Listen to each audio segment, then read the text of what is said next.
All right, we'd like to welcome you back to yet another uniquely mundane episode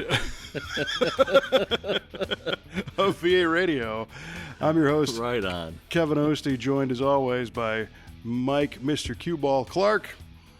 And I'm feeling uniquely mundane today. How do you manage to know exactly what I'm feeling every time? Well, I'm in tune with other people's feelings. I try to be. Man. Yeah. Mm-hmm. Did you have a pre-oversold adjective lined up?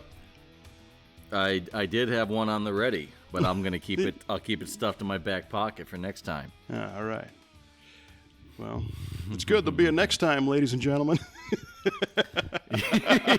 yeah. Maybe I'm putting the cart before the horse here. Lucky yous guys.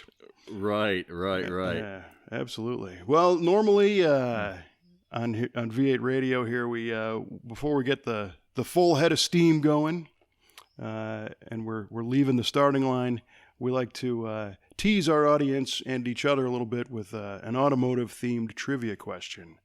And did you prepare one this time? I did prepare one this time. And are you ready? I guess I'm sitting, so I guess so, man. I guess you go right. first. All right, here we go. Who was the first Detroit automaker to break the magical 1 horsepower per cubic inch barrier, and with what engine did they do it? Oh, boy. That's a good question. Thank you. Yeah, you're Thank welcome. you very much. Yeah, that's a stall tactic. Well, I want to say, I know a very popular one is the 283 Chevrolet overhead valve pushrod motor, which was 283 cubes, and their power pack, I believe, in 1957 got you 283 horsepower with 283 cubes. Mm-hmm. But I'm sensing that there's a trick to this because that's the V8 version, and I think there might have been, maybe there was a like one of those earlier giant 4 cylinders or something from a long time ago, like Packard put out or something, or a 6-cylinder that I'm not aware of.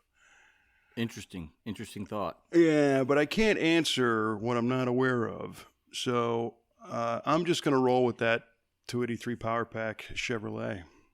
All right, so Kevin says Chevy 283 Power Pack. Yeah, kind of take an easy way out. I got a cold. I got some kind of a summertime cold, thinking through for me is like, it's like trying to think through a big giant, like an aquarium full of Jello. You know, it's just you can kind of see the other side, but there's all this stuff in the middle. And the excuses are already pouring out, ladies and gentlemen. Well, it's going to be like this the whole show, so it's not just for position. It's not just for the trivia question. Sounds like I'm going to get a lot of airtime today. Yeah, it's all you, buddy. Mm-hmm. Well, all right. Well, okay. So that's my guess. Okay. I also have a trivia question. Lay it on me. The General Motors Corporation had been known for a particular supercharger product that they made, and it was a device used. It was a positive displacement supercharger, and it went by a number designation, like a 671 or a 471. Right. What do those numbers mean? Oh my goodness gracious! Yeah, that's a good question. Oh, yeah. How about that? Right back at you, pal. Oh, my gosh. What do those numbers mean? They,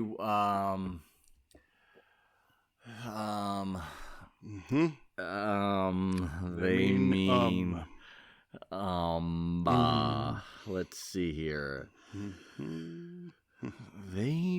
Oh, good heavens. I probably knew this at one point in my life. And ironically, a 671 supercharger would help any engine achieve far more than 1 horsepower per cubic inch.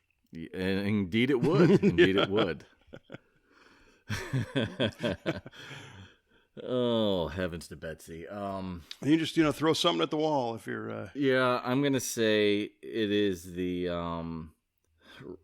No, I see. It's the ratio of ambient air versus pressured air. Oh, That's what I'm saying. It's wow. a ratio. So if you have 6 units of ambient air, you would have 71 intake, units. 71 coming out. Yeah, sure. It's a pressure thing. Who knows? Wow, right on. You got ratio in there. You got ambient. Yeah. You got a lot going on. So right. Maybe somewhere in there is a correct answer, but so technically it's a fraction. Yeah, I'm going to say it's a fraction. 671ths of something. Yeah, I know. I mean, the larger the blower, the larger that numerator, if you will, becomes. All right. Well, let me write this down because that was a complex answer. So we're calling this the ratio. Yeah, no, I'm a complex man. Of ambient to compressed, if you will. Yes. All right. Noted. And we will see how you do on that one later on. Likewise. All right. Good stuff. Yeah. Excellent stuff. Yeah. All right. So it's been a busy summer, man. Yes, it has been. Lots of shows, lots of stuff. And you, my friend, have managed to do something that a person in your position rarely gets to do. And that is, you got to actually work on your own cars recently. I have. I'm still kind of in shock that this occurred. And a man in my position, I think where you're going with that is, legitimately, Kelly and I are small business owners, and it just happens to be that we own an automotive shop. But that old statement, the plumber with the leaky pipes, right, is a true thing, because when you run a small business, you're responsible for the whole thing. So every extra spare moment you have is going into the business somehow. Right. And the way we look at it is, we don't work for ourselves, and we kind of work for the customers, but really we work for the crew. We work for the staff. And what that means is that it's our mission to make sure when we've got 18 people on staff now. So when there are, it's unbelievable. Yeah, I know. Again, good for you guys. I don't even believe that either until you count them all up. But when you have these people that have families and they rely on you to create work so that they can generate a paycheck every week, the pressure's on, so anything you can do to make sure that they've got work to do is what you do. Sure. So that's our primary focus. And of course, the way the work gets done is by building cool cars for customers, and we appreciate that too. But what that means is between the long days and travel and everything else, it's not that I don't have time to work on my own stuff. It's that I oftentimes choose not to, because it's like, what's more important here right now? Yeah, it's a good point. Tinker with my own car in the garage, or make sure that the team's got plenty to do and customers are coming in and all that stuff. So, but recently, I hate to think of it this way, but somebody on Facebook posted a picture of a guy that I used to work with many years ago. His name was Wayne Cook, and Wayne was one of the writers on Mustang and Ford's magazine when he and I worked together. And Wayne was a heck of a guy, and unfortunately he's no longer with us. Oh, that's too bad. It is. It's a bummer, because I really miss this guy. Wayne was a great guy. And his brother, Miles Cook, is still out there. Miles worked at CarCraft for a long time, and also some of the Ford books and, a lot of different magazine stuff. And Miles is also an equally great guy. But this picture came across of Wayne from a mutual friend, and I went, oh, man, I miss Wayne. And Wayne and I spent a bunch of time back in the old days working on my 62 Galaxy.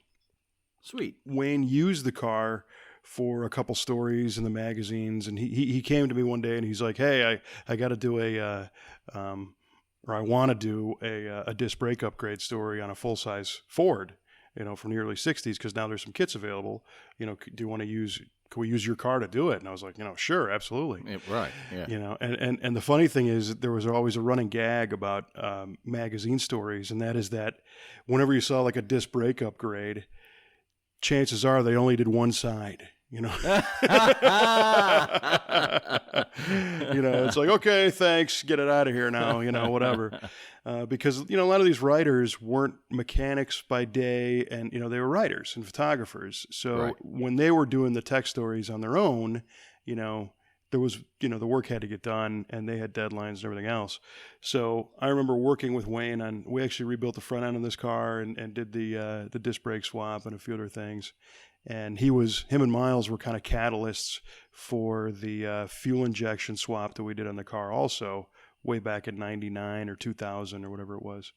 Cool. So, Wayne is kind of ingrained in this car, and there's been a million little projects that I've wanted to do on this 62 Galaxy for many, many years that I've been putting off because, it's never the right time or whatever. Or I don't want to say I'm lazy, but you come home from a 10, 12, 14-hour day, you're tired, and sometimes you just don't want to be out in the garage. I don't think lazy is the proper adjective to use for you. Well, sometimes I kind of feel that way because it's like, if I could just muster it up, I could go get something else done. Mm-hmm. But one of the agonizing projects on this car was the power steering. And the deal was these old Fords and many cars, including a lot of GM cars and Chrysler cars, the early power steering was a steering gearbox that was a sealed box with no hydraulic connections to it, and then a hydraulic ram that was connected to the center link. Okay. Oh, okay. And then a little valve system. So if you can follow this path of motion, when you turn the steering wheel, you're going to turn the steering wheel to the right, your hands turn the wheel, which turns the shaft and the steering column, which turns the rag joint or the universal joint, which then turns the input shaft on the steering box, which turns the steering sector shaft, which turns the pitman arm, which then works the little valve like a joystick, which then opens a hydraulic circuit, which then forces fluid from the steering pump into a hydraulic ram, which then extends the ram to help you turn the wheel. Good Lord. So that's like 50 steps, Right.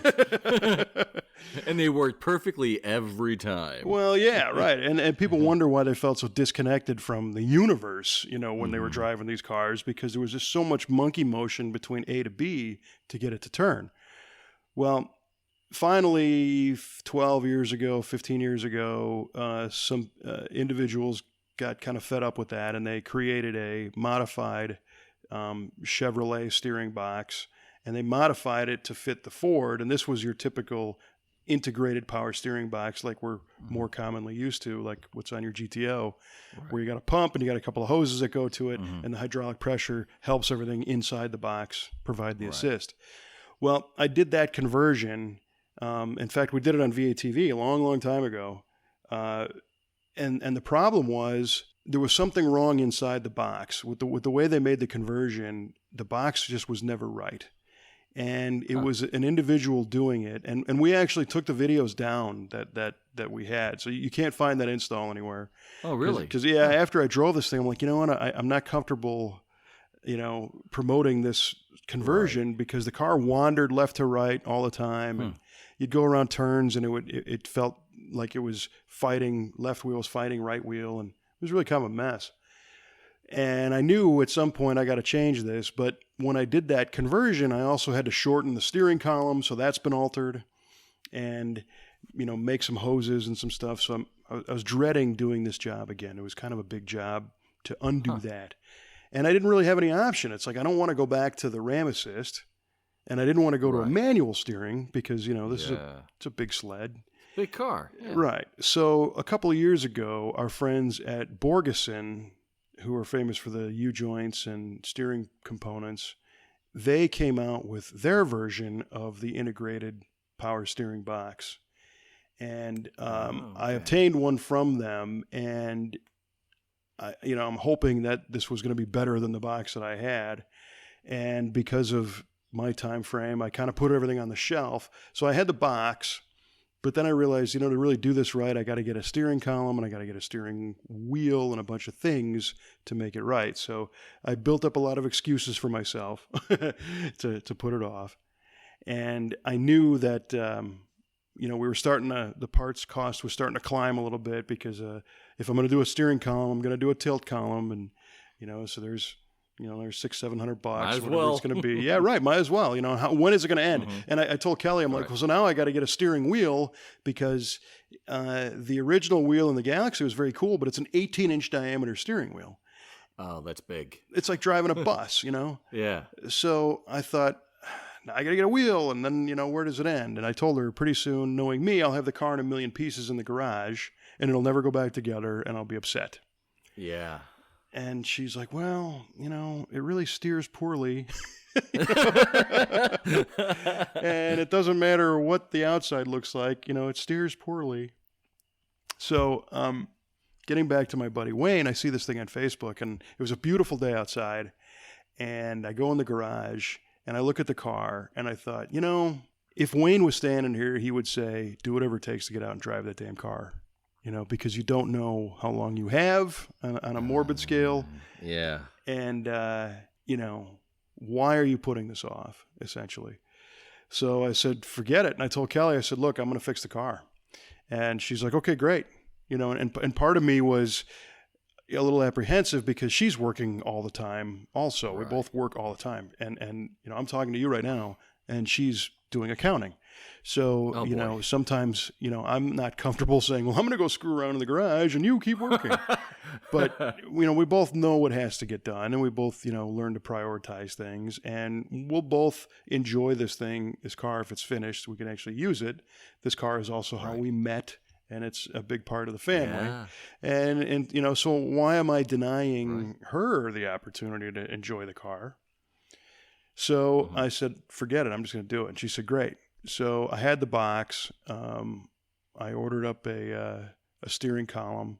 The first thing I had to do was to disassemble the existing steering box, get it out of the car, and put the new one in so I could measure for the steering column length. And that's a little tricky. There's some tech tips to do that because luckily the Borgeson box physically is very similar to the one that I took out, but it's I believe it's a Delphi box, so you can get one for your GTO. It's a quick ratio, not necessarily a quick ratio. They do come in faster ratios. Mm-hmm. This one is just they call it a metric box. It's a current. Delphi current hose fittings and all that. You don't have to have any adapters, right? Well, yes and no, and that's part of the deal because the box has metric fittings on it, but my hoses that I had made before were all AN stuff. So, all right. Right. But luckily, the box I put on before and Borgeson sent the adapters with it, so I was good to go. Perfect. The only difference is that the input shaft on this one is a little closer to the firewall than the old one was. And I think on your GTO being a GMA body, you have a column and the shaft goes out of the column and it protrudes 6 or 8 inches before it hits the steering box. And in my case, the design of this particular car, that steering box input is actually inside the firewall. It's right up there it's real close. So that the box is basically just past the firewall. And then these cars have a plate that you unscrew, a block-off plate that the column passed through originally. Well, that column pass-through plate needs to be modified because this box is closer to the driver, essentially. Oh, boy. And that's why I was a little bit concerned about measuring the column out and everything. So I measured the column. I used an I Did It column, and I went to their website and downloaded the sheet and measured everything out. And so I had that length to consider, and then I had to consider also my steering wheel, the original one. Not only was it an 18-inch diameter wheel, but it's got like a 6.5-inch dish. It's a real deep wheel with a horn ring in the middle. Sure. Well, you can't find anything even close to that that's going to be workable. So I like wood steering wheels. I don't like them in everything, but this car, to me, this early 60s car with some modified stuff on it, it's got kind of a beach cruiser feel to it. So sure. I grabbed a traditional Grant wooden steering wheel with stainless spokes, and that's got a 4-inch dish, and you do all the math. And I called I Did It, and I said, all right, this is what I'm looking at. I think it's about a 28-inch column and, whatever. And they said, yeah, well, we can make one any length you want. There's a consideration of the output. Does it have a double D-shaped shaft, or does it have splines on it, or what size is a 3/4 inch or 1 inch, and yada yada yada. Oh boy. And in talking to the guy, I found out that there is an off-the-shelf I Did It universal column that was a 1/2 inch within what I needed. So it didn't end up being a custom column, which was great. Perfect. And I ordered it. Actually, got it through Summit, so it was shipped the next day. and the same with the steering wheel. So over a 2-weekend process, the first weekend I tore everything apart, and then last weekend I was able to reassemble everything. Had to do a little bit of wiring. The column has a GM style connection for the turn signals and all that stuff. Okay. And of course mine's a Ford, and they don't make an adapter, but they send a really cool little flat plug that you just connect. You cut your old wires and put new connectors on them and pin them out into the connector and plug it into the column. And got the whole thing back together actually the Sunday before our wedding anniversary, and I was really hoping I could get this so that we could take a cruise for our anniversary kind of thing. And I didn't even do a test drive. It's like, okay, I'm covered in dirt and grease from laying on the garage floor and everything, and I get everything tightened up, and there's tools all over the garage. One thing I had to kind of customize was the column mount to where it hangs from the dashboard. Yeah. Originally on the old Ford column, it had a bracket that was welded to the column, and then it goes up against the dash. Mm-hmm. Well, in this case, because it's a universal column, there's no clamp mechanism. And I'm looking at this, and I'm like, I need to do a clean kind of clamp, but I didn't want it to be hokey, and I wanted to get it done like now.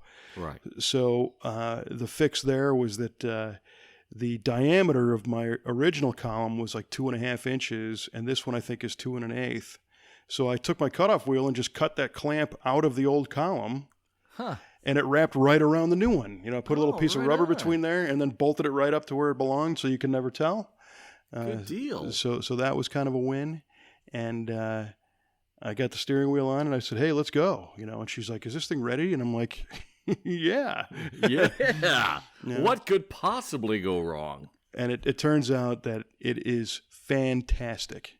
It drives so much better. Really? Now, of course, I'm kicking myself for not doing this, years ago, of course. Right.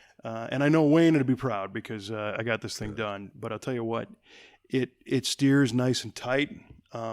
It's very, very precise. It's just the amount of lock-to-lock turns for a big car, so it's real predictable. Good. You're not correcting it going down the road. And I didn't have to align it or anything. I mean, I just changed that hardware. Oh, yeah. Sure. And then the tilt column is phenomenal. It is just so much more comfortable, and the smaller steering wheel is easier. So it was a total home run. So yes, well, right on, man. I like hearing these win stories. Yeah, and there was a couple challenges along the way, but overall it really rocked. Good deal. Oh man, it's got to feel like you're driving a brand new car again, doesn't it? That aspect does, and you know how it is. Once you fix one thing, you're on to the next, and there's other issues that this car needs to have addressed. In fact, it's a Hydro Boost car, and I was lucky that when I did the steering box, it didn't have a big problem bleeding out the system. Sometimes they whine a lot. Okay. This thing didn't whine at all. You turn the wheel back and forth a few times to kind of purge the air out of it, and it's dead silent. So nice. I think next is the steering pump itself makes some noise because it is what it is. So I'm gonna replace that with a better quality steering pump, and but at least I'm on to that next project. Yeah. Well, at least it's roadworthy and you feel safe driving it again. That's the important thing. Oh yeah, it sucked before. It was bad. Is that right? Yeah, it was definitely something that you'd never fall asleep behind the wheel, because you're constantly going back and forth and steering left and right and trying to keep the damn thing straight. Right. Right. So I'm going to do a little write-up on the website probably. And the other thing is, a lot of times I want to just shoot the video install this whole thing, and I'm kind of glad we didn't, because it would have taken 5 times longer, and it already took me 4 full weekend days to get this done. So, and it's in a cramped area where it's hard to see, and it wouldn't have made for good video. I see. But I will gladly do a review of this in video, because there are other full-size car owners, and I've read about people that have tried and done the Borgeson swap and have had some difficulties because of that firewall orientation, and they didn't really have metalworking skills to be able to make a new plate or modify the plate or whatnot. And they got discouraged, but they need to know that if they can work with somebody, or maybe I can give them some direction on what to do to fix that, the benefits of the steering box far, far, far outweigh that little challenge of doing that metal work. So interesting. That's one of my items on my GTO. I want to get some faster steering on that. I remember that, you're used to modern cars and how quick they steer and how tight they are. And the first time I ever drove this car, it felt like I had to turn the wheel like 3 full rotations just to go around the corner for crying out loud. And I wasn't really ready for that. And got my attention. Like, what is going on here? Yes, that'll happen if you're not ready for it. Especially so that yours was a power steering car to start with. Yes. So I think that was like a 20-to-1 ratio, or that sounds about right. Because I know they advertised a quick ratio 17.5-to-1, which doesn't sound quick today. No.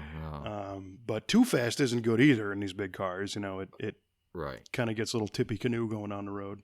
You don't want to overdo it. But this one, I don't even know what the ratio is, but it's right on. I'll let you know. All right. Perfect. Yeah, I'm hoping to get like about I think a 14-to-1 would be just right. It would still not be too quick where, just a simple correction will send me careening off into a different direction. Right. And I'll be able to, keep it straight and steady and still have it be responsive. Yeah, I know guys who put the 12-to-1 Camaro box in cars like that, and they didn't like it, so I wouldn't go that far. Yeah. But in your case, that Delphi box is available, and a lot of people do the Jeep box, right? From a Jeep Cherokee. It's pretty much a bolt-in. The only difference is it does have the metric fittings on there, and if you wanted to use your original power steering hoses, you'd have to get little adapters, to mate up there. But I've heard a lot of people say a lot of really great things about that. It's a cheap box.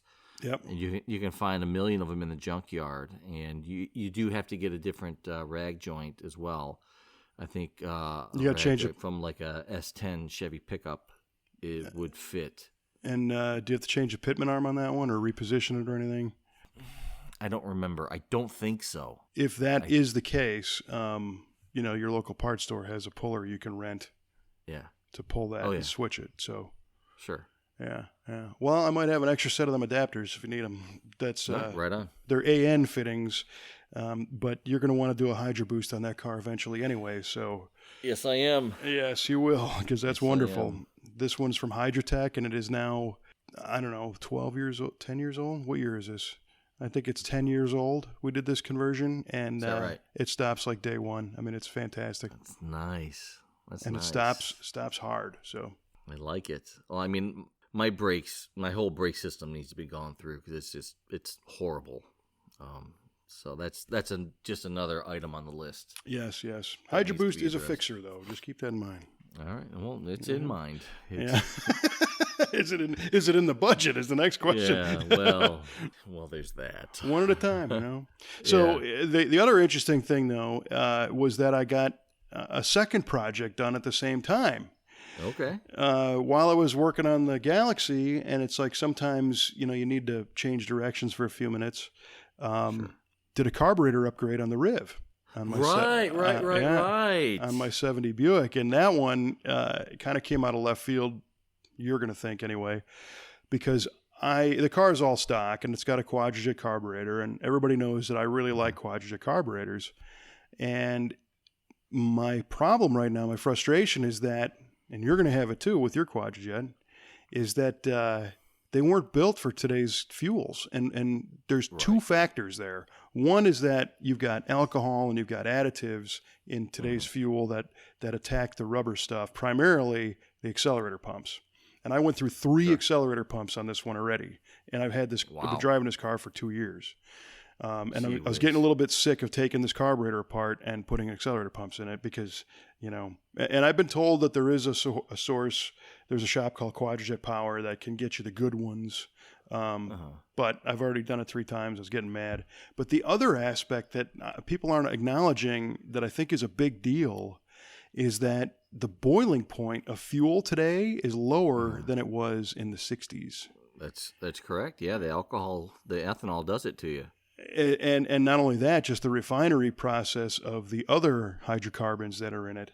So if you get bored one day and you Google the boiling point of gasoline, it's going to tell you that the boiling point ranges, not ranges, the boiling point is between 100 and 400 degrees. Right, Is exactly. that right? What? And what they're trying to say is that there are so many compounds that make up gasoline. Some of them boil at 100, some boil at higher, all the way up to 400. So all of it doesn't boil off at once, but some of it does. I gotcha. And I'm seeing more and more, and I've had more people talk to me recently about this. They get in their old car, they start it up, they drive down the street, they get it warm, they go for coffee or whatever. They get out of the car, they get back in it doesn't start. Right. And what happened is all the fuel boiled out of the bowl. They get the car hot enough, and there it goes. And a Quadrajet carburetor, as great as the design is made of a magnesium-heavy pot metal that holds heat. It just doesn't let it go. I see. And I've got a cast iron intake manifold, and it's sitting in all this heat, right? So for me, I'm a car guy, and we own a shop that fixes cars, and we pride ourselves on having cars that demonstrate good drivability and reliability. And now I go to my local sandwich shop with my Buick, and I get out and I go to start the car, and there's a bunch of people standing around. It cranks and cranks and cranks, before it lights off, right? And it's not because the choke is out of tune or anything like that. It's just because of the nature of the beast. So I'm trying to think of, what can I do here to fix this? And my car in particular, the 69 and 70 Rivieras are special because they have an electric fuel pump in the tank. Right. And they've got a switch on the side of the engine that does not turn the pump on until it sees at least 6 psi of oil pressure. So when that fuel boils out of the carburetor, you got to crank the thing until you build up 6 pounds of oil pressure before it even turns the fuel pump on. Fuel pump on to fill that bowl back up. Right, from back to front. Okay. And that's a big car. So there's 25 seconds of cranking going on. Yeah. So, that was uncool. That was uncool. Right. That's the best way I can describe it. So I'm thinking, I don't really want to put a Holley 4-barrel on this thing because I just didn't want to. Nothing against those carburetors. I like them, but I just didn't want to do it. Okay. I would love to go fuel injection on the car, but I'm not ready to do that yet. That's a financial investment that I'm kind of putting off. And I dig carburetors, ones that work well. So there's a little bit of a challenge factor here because I kind of want to get an answer for all these other people out there that come to me at my shop and say, hey, what can I do? Right. So what I ended up getting was a Street Demon. And this is a Demon carburetor, which is owned by Holley. Right. And if I understand the story correctly, it's a little bit of a bummer. Barry Grant owned Barry Grant Carburation, which started the Demon line. And his big advancement, his biggest advancement was this Street Demon carburetor. And unfortunately, he had to liquidate his company before he could release it. And Holley bought the company and the rights to everything, and they released it. So poor Barry Grant gets to see this thing being sold. But he does get to see it come to life, and they've been selling them for many years now. And it's an interesting carburetor. It's big. It's a big square thing, and it's all aluminum, first of all. So there's your first step against the heat. Yeah, gets the heat away. Yes. That's good. Because aluminum does that remarkably. Sure. The next thing, I had some personal experience a couple years ago on V8 TV. John Moss, who was a fabricator that worked for us back then and who works for us again now, we put a Street Demon on his Nova. And at the time, Demon was running a commercial and a newspaper or a magazine ad that said, "This is a half an hour install, and you're driving down the road in a half an hour." And I called my buddy at Holly, and I said, I remember that. "Uh-huh." Yeah. I said, "Are you sure? You're advertising a half an hour?" And they said, "Yeah. You want to try it?" And so we did an episode on, can you truly do this in a half an hour? So we did it on his car, and it drove great. And he was, on camera saying how great the throttle response is and everything else. But that's one of those things where you don't know as a viewer, you don't know if he's got great throttle response. You just see the guy pushing the gas down. He could be putting his head back, going, "Wow, look at that!" You got no idea. I trust him and everything, but it was always in the back of my mind. So recently he came back to work for us, and I said, "Hey, John, what's really the deal long term with that Demon carburetor?" And he said, "I love it, man. It does everything it said it was supposed to do." He said, "I never really had to tune it, and it's great." So the aluminum, the internals are made with modern materials so that they stand up to the fuel. The design of the whole carburetor is such that it's a giant bathtub, and there's a gasket at the top plate, but there's no leak points below that. Okay, really? So quadrajets are notorious for letting the fuel get past those plugs, and it goes down into the weld intake. Plugs, yeah, sure. Yeah, well, these doesn't have that anymore. Huh. So that's good, and that it's an electric choke. Mine was a mechanical, and this allows you to have the car sit for a week or a month, and when you go to light it off, there's still fuel in it because it didn't boil off and it didn't leak anywhere. It can't go anywhere. So these are all very attractive things. Yeah. The downside, that's a feature right there. It really is. It's like they planned it. The downside is that it is a big square thing, and there might be a clearance issue with an air cleaner. If you got a drop base air cleaner and a low hood, it won't be able to drape down over the carburetor. So there's that. And the other thing is that it's kind of a hybrid design. A quadrajet has two small primary valves and then the two big secondaries. Mm-hmm. A Holly has four small, equal size, square bore design. Yeah. The Demon has what they call a goggle valve, and they've got two small primaries and a Siamesed secondary. So it looks like a pair of goggles. Oh, but it's one valve for the secondary. And in my case, that was my hiccup because I end up buying the carburetor and I get it home and I'm looking at this thing and I watched some other videos of it online to make sure I was not forgetting anything. And I would have had this thing installed in less than 10 minutes, except for the fact that the goggle valve hit my intake manifold because I have kind of a split plenum cast iron intake manifold. I was just going to ask you how that goggle valve, if it interferes with the opening on the intake, is there any kind of adapter that you need? Well, it's a dual pattern carburetor, so it's got a bolt pattern for a Holly or a spread bore like a quadrajet, and they actually they package it with a plate, and the plate is designed to block off the larger quadrajet openings from an air leak standpoint, but it doesn't do anything to raise it up if you have an interference. So I was a little forlorn at that point, and I said, I was lucky that at our shop I had a good old-fashioned Holly to quadrajet aluminum adapter. You bolt down to the manifold and bolt the carburetor to it. Right. And those, but I was a little bit nervous because that adds 3/4 of an inch of height to this carburetor, right? And I need this thing to close the hood. But the other good thing there is that's one more piece of aluminum spacing off my intake manifold. So sucking off some heat there. Right. So I put the adapter on, got the Demon to sit on it. My air cleaner fit perfectly, and my hood closed. So, boom. Yeah, absolutely. So I will say, if anybody's interested in doing the swap, double check to make sure that you don't need that adapter bracket. You maybe just buy one anyway, and then you can return it. So their advertisement is chances are this thing's set up for, they got a 650 and a 750 CFM versions.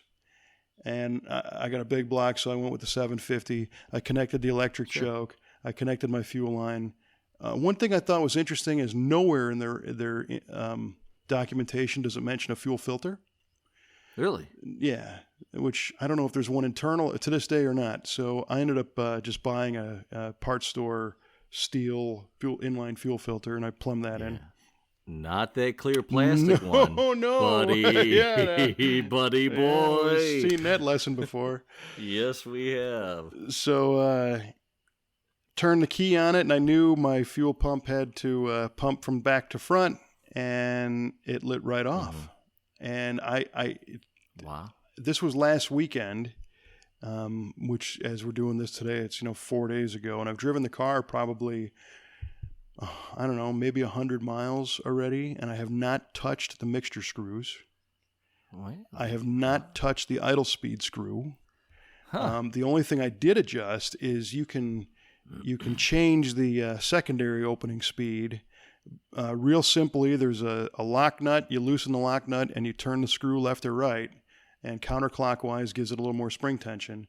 And they opened a little quickly when I first put it together, so I slowed down the secondary opening. And holy cats, does this car run good. Really? I am floored by how well. Floored, nice. Yeah, how about that? The first thing I notice is on a free rev, you just grab the throttle and wing the car. Right. It'll squeal all the belts like instantly. And the Quadjet didn't do that. And I know my Q-Jet wasn't perfect, and it's 45 years old and everything else, 47 years old. But this thing is like, it feels like I put cylinder heads on it. I mean, it was like wham. Really? And so then That's killer. Yeah, when I drove it, did an unintentional burnout right away because I didn't have a heavy enough return spring. And I like a light feeling throttle. I don't like to have to fight a gas pedal down because I drive my cars long distance if I can, and I don't want to be all day with a sore calf.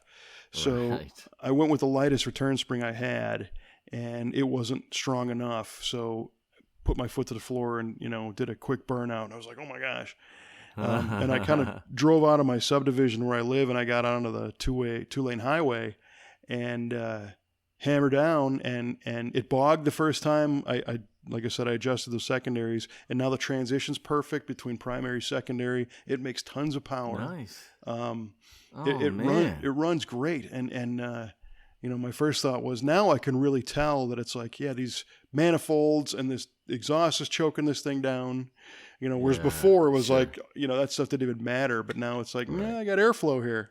Yeah. So, of course, now I'll probably blow up the motor because I'll be out hot rodding this thing. But it was a great upgrade. So the other test was I got some heat in the car. I went and shut it off. I went into my local sandwich shop. I came out, turned the key, didn't have to touch the gas or nothing. Boom, fired instantly. Wow. So who needs fuel injection? Well, who needs fuel injection? Yeah, I mean, it's got those characteristics without having the fuel injection. Now, it's still a carburetor. You don't have infinite adjustment of fuel delivery, and it's not controlling timing or anything fancy like that. But it fixed that hot start situation. And this was a hot day. It was, high mid 90s, and again, on a cast iron motor. Yeah. And it didn't care. And it also, the choke action works real nice. It starts up in the morning with no problem. And it was another very successful upgrade, so I'm very happy with it. Sweet. Good for you, man. And the other cool thing about that carburetor is they redesigned the Venturis as far as the fuel delivery. They call it the triple stack. It's actually a squirter nozzle that's got 3 rings around it that help atomize fuel, and that's no doubt part of the reason why it hits so hard when you get into it. So it's a performance carburetor all the way. It's not just a stock replacement kind of thing. Cool. So that's a good one, and now I'm very comfortable recommending that to customers who have this problem, or people that just in my case, I was curious. I wanted something a little bit different. I know how to do a Holly. I know how to rebuild a quadjet, but now I know, more experience with more stuff, the better is the way I look at it.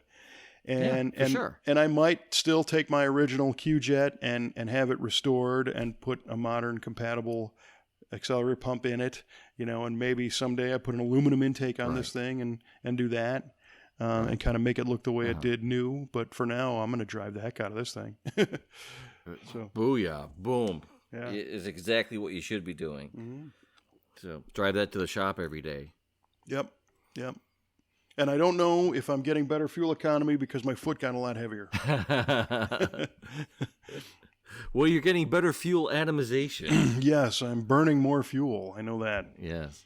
The other thing that I will do as a little tech note is on that throttle return spring, you got to make it heavy enough to close the blades all the way. Oh, yeah. And that's something that I think some people overlook, and they try to tune out because you'll get I got a little inconsistency, so I would come up to a stoplight and it would be idling high, and you kind of kick it down. It's like, what's going on with this thing? Is it timing? Does it need to touch the fuel screws? And I just went out there and I physically leaned on the throttle linkage to the close position, and it really didn't look like it moved at all, but my RPM came back down. So just that tiny little amount mattered. I see. So I was, I'm adding a little more spring daily to make sure that's my determiner of how much spring I need. Okay. To go to full closed on it. So it was cool. Right on. Yeah. Very cool. By golly, you've been productive. I have been. It's kind of spooky. And those come in a phenolic, like a plastic body, also for the people that are racing. They're a little lighter weight, and I think that's even a better heat transfer than the aluminum. But so far, so good. Well, sweet. Yeah, without a doubt. I wish I was that productive. I told you weren't ready, man. I got some stuff done. Dude, you make me feel so stinking lazy. Well, no, it's like I said, it's not being lazy. It's just I was home. We've been traveling a lot. The couple weekends ago, we were up in St. Paul, Minnesota for the Street Machine Summer Nationals. Oh, that's right. Yeah, tell us about that. Oh, that was a great show. That was right? a great show. Yeah, there's over 7,000 cars. Dear God. It's huge. And there's it's 7,000 cars in a great setting, because we've all seen images of giant car shows in a parking lot in July, where it's just like going to the mall, but it's all cars, and it's hot and it sucks. But in this case, it's in the state fairgrounds. So they've got this grid work of like little city street kind of things with plenty of grass and trees and shade, and you can cruise the fairgrounds, and it's just a really nice setting. And one thing we noticed, everybody's super nice, and the variety of cars was pretty extreme. You had hot rods and street rods, you had pro street cars, you had some pro touring cars, not a lot of them. There was a couple that were pretty nice. We shot a video on a Mustang.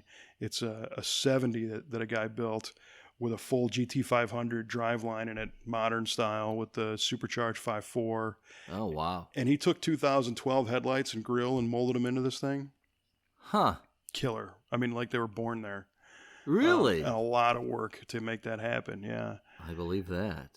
So there's all that kind of stuff. But an interesting attribute is, every show needs financial support to happen. So, of course, they sell booth space to vendors and whatnot. Sure. And some shows you'll go to where they have the manufacturer's midway, and it's all the trailers lined up and you walk by. Right.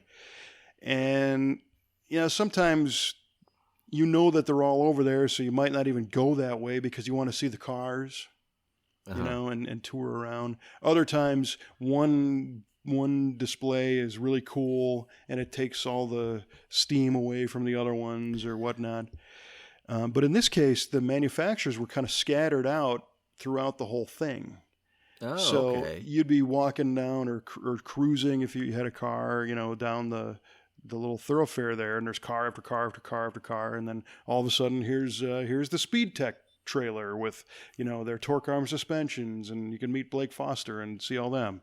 And then next to it is more cars. And then over there, here's David Coker from Rocket Racing, and he's got his new wheel there. And, a couple of cars down, and here's Chris Fessler and their flush glass and their new billet stuff. And, so that was a nice way to, I think it provided more attention to the vendors that were on display. And it made for a more interesting experience for the showgoers because it mixed it all up, Yeah. So yeah, you kind of have them peppered all throughout the fairgrounds, and yeah, it's just here he is, and here's some more cool cars. Oh, here's another guy. Exactly. So yeah, it's a great plan. It's a great setup. So they did a good job with that, and it was a great show. We had good weather. Sometimes it's real hot, but it's interesting to me going up there because the days are longer. It's closer to the North Pole, so the sun sets later. So after that event closed, Kelly and I went to out on the main drag in town is a strip mall that has like a local car show every weekend. So all the locals were hanging out there. And it was a whole nother crowd from what was in the fairgrounds.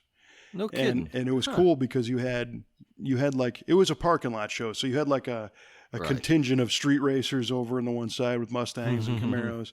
And then you had a bunch of lowriders, a whole big crowd of lowriders in the middle. And, is that right? Yeah, Cadillacs and a ton of 63 234 Impalas. And these things, some are full hydro cars up on three wheels. You can basically walk under them and, all the striping and all that stuff. Yeah, and I don't really, that's not really my thing. But it's it was cool to see, how they're building these cars and the detail level that they're putting into them. And, for sure. And it was cool to see all these separate genres of the hobby getting along, for lack of a better term, because there was a bunch of there was some Pro Street guys, there was some stock late model cars, then there was like the stock muscle car guys, and then there was some import guys and some bike guys. There was import bikes and there was Harleys, and and they were all kind of sticking to each other, but wandering through each other's displays. So I see. Yeah, it was fun. I gotcha. Yeah. That is cool, man. Oh, that sounds like a good show to try to hit sometime. I would recommend it. Yeah, definitely. Yeah, it's a good one. Right on.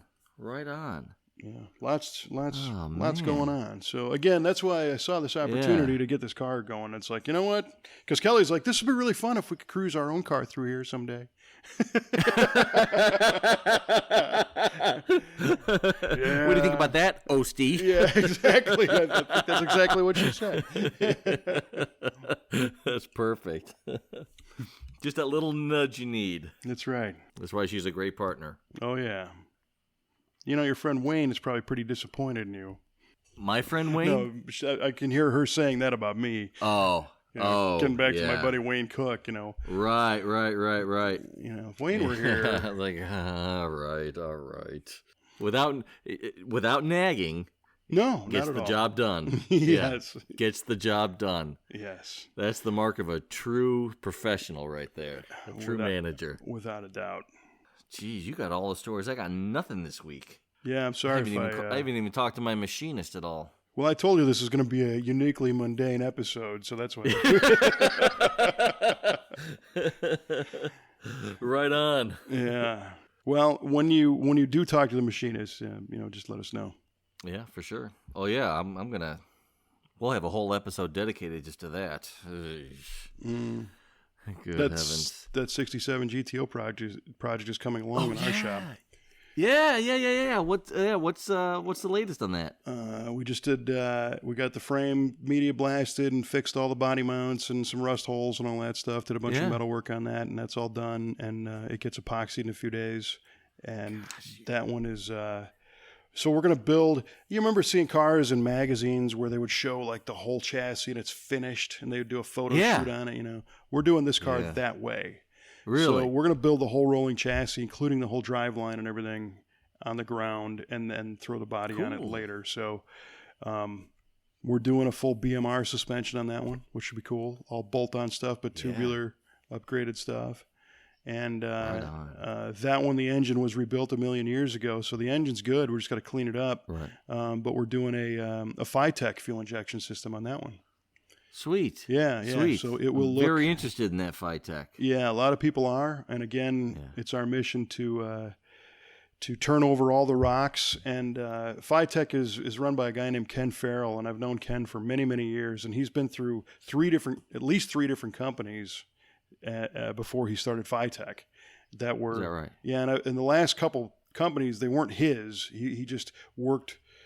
Brought an idea to a manufacturer kind of thing, but he was always the cheerleader behind it.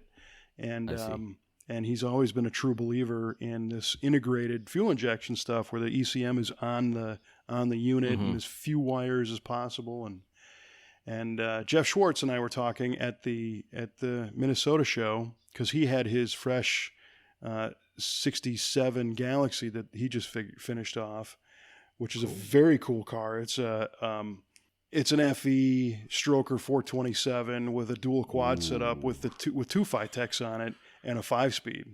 And Jeff let me drive that car, and again, instantaneous response and just tons of power. And that thing made, I think he told me it put at that event 2 weekends ago, it put 480 something to the wheels from a naturally aspirated. That's nice. Yeah, big block. So he's thinking 525 or something on motor. Yeah. And you could drive that thing all day long, every day. It's just beautiful manners, great manners.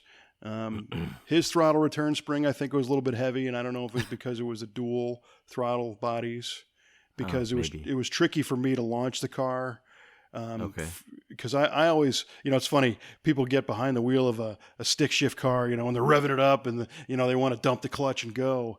And my first test is always, can I get this thing to move with no throttle? It's always what I do. I want to, for whatever reason, my drivability test is as little input as possible. What does it take to get this thing moving? Okay. And because if it does that, it'll do anything, And True. In his case, it was tricky for me to get enough pressure on the throttle, and then it hit hard. It was like, boom, you were on. So I was kind of jerking with it. He's like, if you know Jeff Schwartz at all, he's like, you need to drive it more aggressively. I'm like, all right, All right, boss. So it was, and going through all the gears like crazy. And that thing started making power at like $4,000. And it's an FE big block Ford, but aluminum heads, a lot of Barry Robotnik parts. I mean, it was nice. So I've had experience with the Phytech stuff driving the cars. I haven't put one together yet. But if you look on YouTube and go back to SEMA, I think 2008, there was an interview I did with Ken Farrell about the fuel injection system he was marketing at that time, and it kind of goes further from there up until the Phytech company he launched about 2 years ago. And it's good to see that he's experiencing a lot of success, and it's going well. So we'll have that. I want to have this whole chassis running with the fuel injection and everything as a roller, That'd be sweet. And we'll be doing some video on that. So yeah, but you guys are really working fast on that deal, on that GTO. The pictures alone on the website, my gosh, there's really good detailed stuff. I think we're at about 1,400 pictures already. Wow. And we're just getting going on this car. So we really shot the heck out of it. And part of the deal there was that initial documentation is critical to know what the car came with and to know how it fit the first time. Well, the picture count will probably taper off as it goes. Again, towards the end, it'll ramp back up again. But sure, some of them you really got to photograph like crazy in the beginning for reference. Yeah. But it's a cool car. And then another really, really awesome project that's kind of getting close to the home stretch right now is that 69 Corvette Roadster with the LS3 and the T56 6-speed. Willwood brakes on that one, and some Detroit Speed stuff, their wiper motor and their headlight motors. And right now we had to build a trans tunnel and make a bunch of things to get that LS3 and the T56 to fit in that generation Corvette. You don't see very many of them. You see 5-speeds all the time, but the 6-speed's huge. Right. So that it fits and it's in, and now we're making some side pipes. So it's an LS. Nice. header that needs to go into a side pipe, and our design is we're using 4-inch polished stainless tube and putting a muffler inside of them because the off-the-shelf stuff just doesn't work. I gotcha. So we're actually kind of making that stuff, so that'll be kind of neat. I'm real curious to hear what it's a 485 horse LS3. Hear what it sounds like through side pipes at full song in a Corvette Roadster. Right on. Yeah. Yeah, I want to hear that too. Love side pipes. They improve every car. You should put some on your GTO. You know what? You could be like Triple I haven't X. thought about that. Exactly. Yeah. There we go. A new theme is born. Oh no. Yeah, exactly. Oh no. You could be like 000. Yeah, pretty much. Oh yeah, I could put some side pipes on there and some wild 70s graphic paint job on it. Oh, that would be just sweet. Yeah, just forget about that steering box. Up. Exactly. Yeah. Just pick the whole thing up. Straight axle, yeah, you'll get there. Oh, man. That's it. I'm making a list. Our next show is going to be 2 weekends went by, and now look what I did. Look what I did. Oh, Mr. Fancy Pants. Take your steering box and stick it. Yeah. Oh, my goodness. Well, it sounds like you got some real good stuff going on in the shop. That's great stuff. I mean, that GTO project is really, of course, near and dear to my heart. Well, the great thing is, again, I can't say enough about our crew. These guys just make it happen every day, and it doesn't matter what the challenge is; they'll figure it out. And it's always a very nice, high quality level. When you see the pictures of that GTO chassis, you'll never be able to tell that it was repaired. It's man, I can't wait. Yeah, it's nice. It's not like there's weld beads or top side or bottom of those body mounts. It's like it never happened. Nice and clean. Right and in on. fact, Matt, we have a guy named Matt Ellebrocht who started with us a couple of months ago in the body work and fabrication side.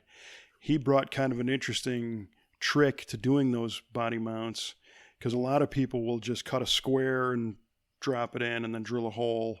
And he actually curved it in such a way to make it integrate better with the original kind of curve, because that body mount was stamped originally and then welded to the car, so it's got a saddle shape to it. It's not perfectly flat with 90-degree corners, and he kept all that, and it was neat. I looked at it at first and I'm like, how come we just interesting. And unfortunately it didn't add any time to the project. It's just a different way of thinking and cutting and welding, but unless you knew, you would never ever see that, because it's not like it's on top of the hood. It's a body mount underneath, but you'd never know. So it was cool. That is cool. Boy, they do good work. They do, top to bottom. So Left I guess right. I think we've I don't know how to use mundane as a verb. Mundaned our audience to death. So maybe we get back to the trivia question, because that's what they're all waiting for. Besides the end of the show, that's what they're all waiting for. Yeah, I hear a collective gasp now. Like, finally. All right. So your question to me was, what was the first? Did you say American or just first car maker? First Detroit automaker. Detroit, to break the 1 horsepower per cubic inch barrier. Yeah. And what engine did they use? And I said the 283 cubic inch Chevrolet from 57 with the power pack. From 57. Yeah, how close? Well, they did do it with the fuel injection. With the what was the name of that fuel injection system? That was the again? the Ramjet. Yes, the Ramjet. Yes, you filthy animal. They did do it in 57 with the Ramjet. However, Chrysler achieved that in 1956. Yes, with the Fire Dome. The 354 Hemi with the multi-carb setup, they made 355 horsepower. There you go. You were very close, my friend. I was 365 days off. Yeah. In the grand scheme of things, what's 365 days? Yeah. Well, when you're 39 or 49. All right, so I lose on that one. I'm a gracious loser, because that was a cool car, that Chrysler, and I'm again. Yeah, the 300. Yeah. 300B it was in. Yeah, it's beautiful. Wow. Okay, so your question was the GMC supercharger, Right. positive displacement supercharger, known as what I will call the 71 series. They had the 271, the 471, the 671. What do those numbers mean? And your answer was it is some sort of ratio of ambient air to compressed air. So perhaps the first number is the amount of air coming in, and the second number is the amount of air coming out. Right. Right. Well, unfortunately, that is not right. But very interesting. Yeah. And I'm sure... Yeah, well, at least I made it interesting. You did, because I'm sure there's some kind of actual ratio for those. But what it really was is those superchargers were designed for 2-stroke diesel engines, and the first number is the number of cylinders. So if it's a 271, it's designed to go on a 2-cylinder, 2-stroke diesel, and a 471 and a 671. The 671 on a 6-cylinder. Wow. And the 71 meant that the amount of displacement that supercharger would feed was a cylinder of 71 cubic inches. No kidding. So a 671, coincidentally, is designed to feed a 426 cubic inch engine.